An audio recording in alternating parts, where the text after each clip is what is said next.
اقوام متحدہ میں ہندوستان کی پہلی مرتبہ اسرائیل کی تائید۔ اقتصادی و سماجی کونسل میں فلسطینی انسانی حقوق تنظیم کے خلاف رائے دہی۔ ہندوستان نے اقوام متحدہ کے اقتصادی و سماجی کونسل میں حیرت انگیز قدم اٹھائے۔ گزشتہ ہفتے فلسطینی انسانی حقوق تنظیم شاہد کو مصبر کے موقف سے محروم رکھنے کے لیے اسرائیلی قرارداد کی تائید کی حق میں ووٹ دیا۔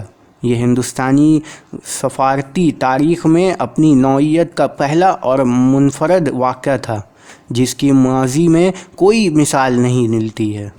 نئی دہلی روایتی طور پر اسرائیل اور فلسطین کو دو الگ اور آزاد ریاستوں کے طور پر دیکھتا ہے، چنانچہ دو ریاست کے نظریے سے متعلق اپنے دہائیوں قدیم موقف سے انحراف کرتے ہوئے نہ صرف اسرائیل کی تائید کی بلکہ فلسطین کی مخالفت بھی کی ہے۔